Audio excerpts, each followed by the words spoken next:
Hello everyone, my name is Satara Tai, and today I will be talking about narcissistic abuse.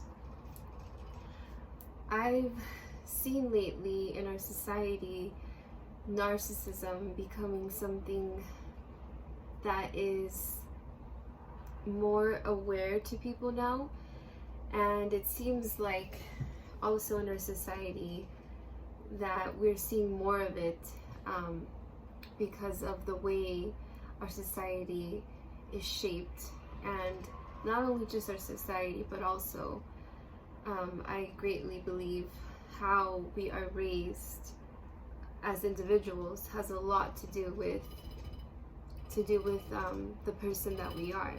So with that being said, I want to talk about the things that you can experience if you've gone through narcissistic abuse, what to look out for, how to protect yourself, how to leave, and if you can't leave, then definitely learning how to have strategies to deal with it. So when it comes to narcissism, you definitely have to learn how to identify if this person is narcissistic or toxic. So some of the things that you need to identify is, one, if they respect you. Now, respect is earned, not given, and at the same time you shouldn't be snapping our fingers for respect like we're this entitled person. Respect is when someone treats you the way that you want to be treated, and that respect is mutually being reciprocated with that person.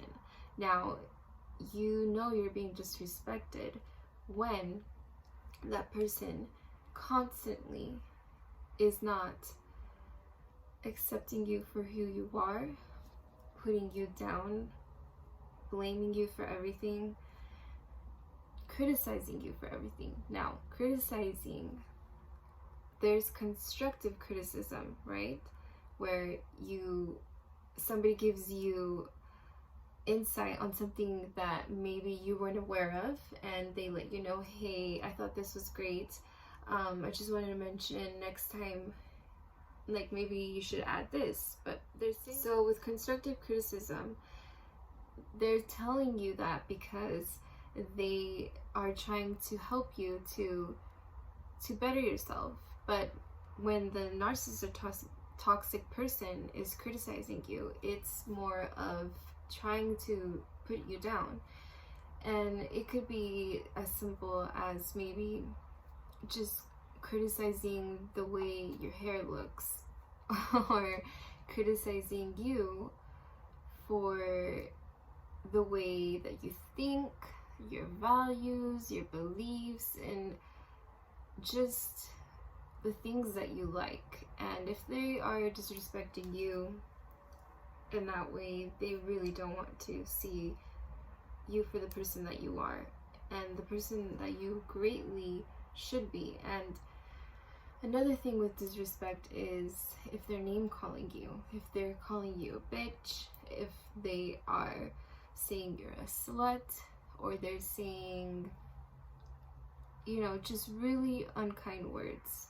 And if this person is doing that when they get mad, that is not respect at all. And that is where you as a person should draw the line. Now, the next thing I'm going to talk about is when you're identifying these toxic traits,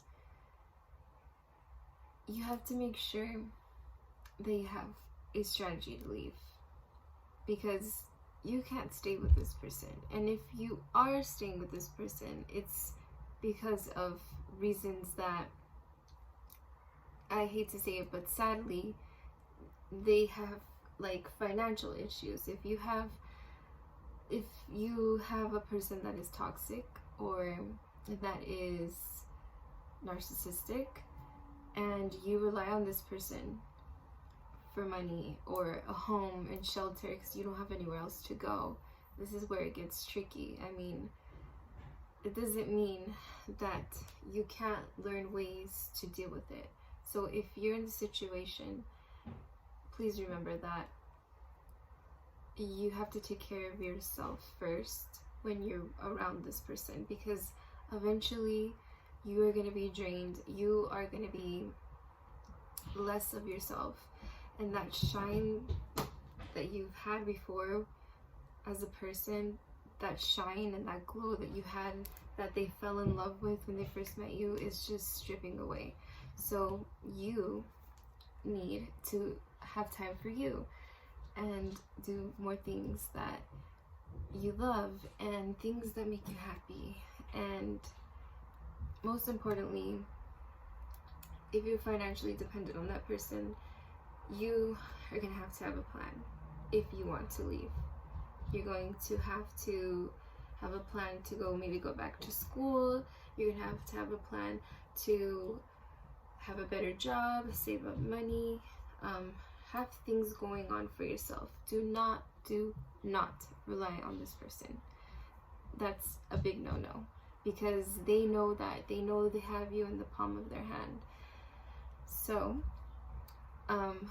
this is for people that I was mentioning. All this is for people that have to stay for reasons with that person. But if you don't, and you have things already settled for yourself, you know, you're gonna have to really find the courage to leave. And I know love when it comes to loving this person is, I can see how it can be with rose-colored glasses, because you keep excusing every time they do something wrong. But eventually, like I said, you're going to be drained less of who you are. And that is something that shouldn't happen. So if you want to find your freedom, you're going to just, it's easier to say to just leave, but you're going to have to eventually see that you deserve more. And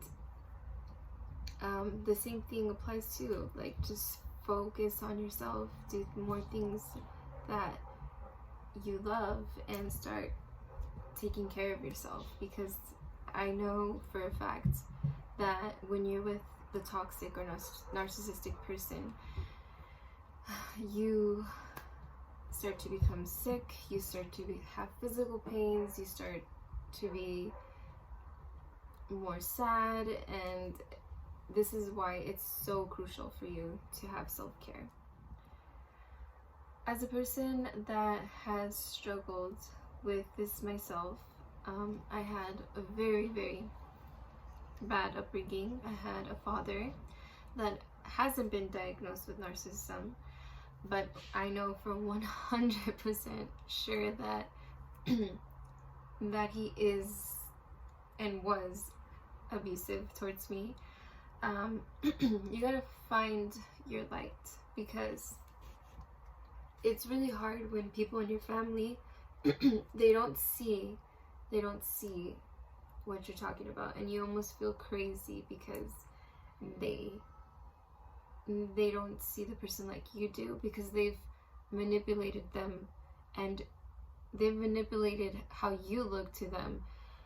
So it makes it hard to have that support system. So another thing that's really important is the support system. You can't be isolated, you can't let yourself be alone.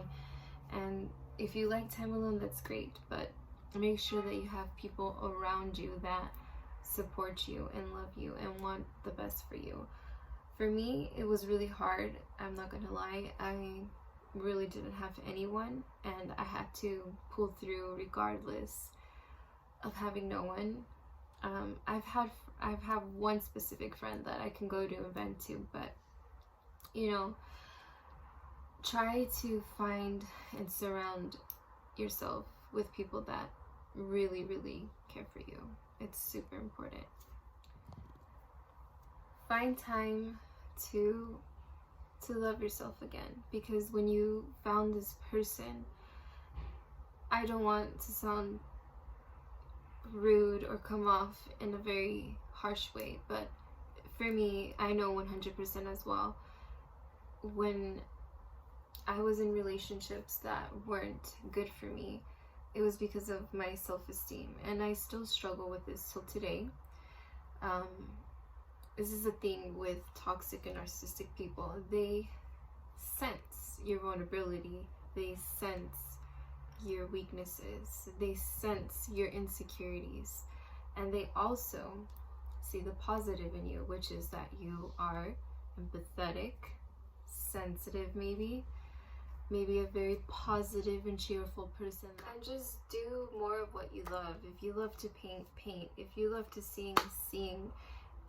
If you need more time away from this person, do it. I'm gonna say that it helps greatly. So go to the gym and work out. Let all that anger and hurt that you feel out physically with working out, and just find time for yourself and make sure that you are really valuing yourself, because this is the thing. We talk about narcissism, we talk about toxic people, but we don't really talk about ourselves as the person that attracted this person, because it just happened. It just so happened that we attract people that are broken because we're broken ourselves. And this is where we have to look deep within ourselves as well and say, hey, am I being true to myself being with this person? Am I being true to myself every time I'm being disrespected? Why do I allow myself to be with this person knowing that they treat me this way? So you need to look deep within yourself and have some time to reflect and really start loving yourself again. I know you hear that so much, self-care, self-love, but it's the golden ticket to finding your happiness, and no one's gonna do it for you. You're gonna have to do it yourself, and just every day remember that. So I'm gonna end the video here, and I really hope this video helped. Until the next one, you guys, bye.